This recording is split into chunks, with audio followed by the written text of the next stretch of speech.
The last passenger. The rain hammered against the roof of London's King's Cross station. It was close to midnight, and the platform was nearly abandoned. Only a few flickering lights fought the shadows. Emma hurried across the slick tiles, clutching her coat tighter. She had just caught the last train heading toward her neighborhood. The platform was eerily empty, except for one figure. An old man sat hunched on a bench in the far corner. His head was lowered, but his eyes followed her the entire way. A shiver ran down her spine as she boarded. Inside the train, the carriage was deserted.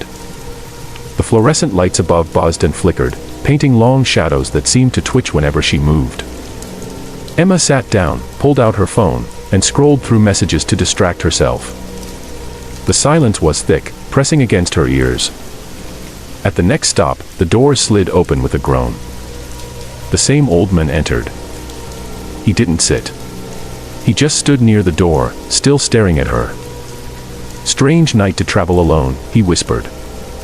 His voice was cracked, hollow, like dry leaves scraping against stone. Emma forced a polite smile and lowered her gaze, but her heart thudded faster. The flicker. The train plunged into a tunnel. Light stuttered violently, then snapped off. For a full second, there was nothing but darkness.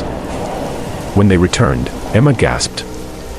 The old man was no longer by the door.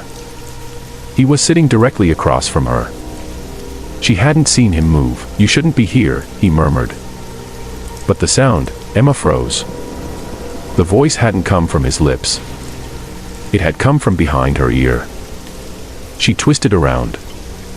Empty seats. Her phone buzzed in her hands. A text appeared.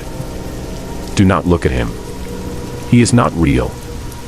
The sender, unknown. The change. Emma's fingers trembled. She dared to glance at the old man. His face was different now. His mouth stretched impossibly wide, tearing into his cheeks, filled with jagged teeth that didn't belong to a human. His eyes, empty hollows, blacker than the tunnel outside. Emma clutched her phone to her chest, trying to steady her breath. The train screeched. Lights flickered again. When they steadied, the old man was beside her. A bony, icy hand clamped around her wrist. "You're next," he whispered, his breath reeking of soil and rot. Emma screamed and yanked away. The train doors hissed open. She bolted onto the platform. The wrong stop.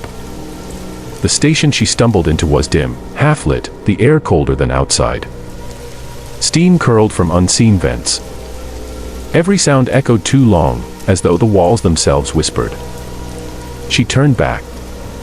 The train was gone. The platform, empty. Her phone buzzed again. "You escaped, for now. But remember, he rides the last train every night." Emma's phone slipped from her hands, clattering against the tiles. The sound echoed unnaturally far, bouncing down the tunnels like laughter. She looked up.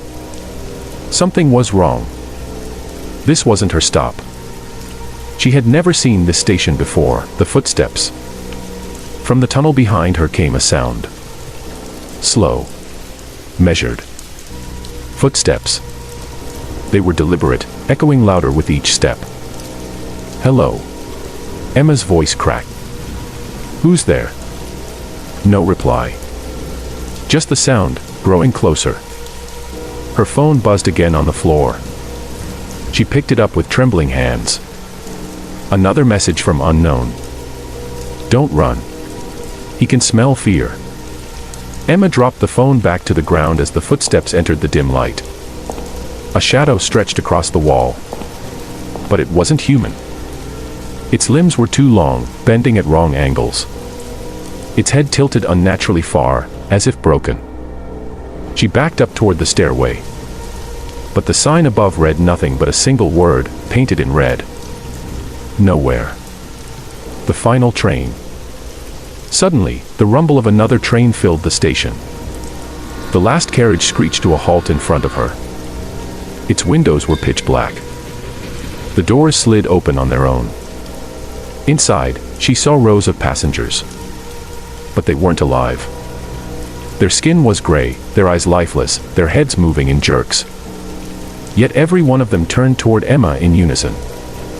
And sitting at the far end, smiling with that torn, jagged mouth, was the old man. He lifted a hand, beckoning. Her phone buzzed one last time. "Get on. You have no choice."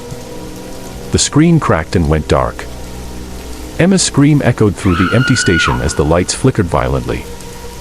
And then the platform was empty again. The last train pulled away into the darkness. Ending. Some nights, when the storm rages and the city sleeps, commuters whisper about a train that doesn't appear on schedules. A train where passengers never return. And if you ever ride the last train, don't make eye contact with the old man. Because once he notices you, he will always find you.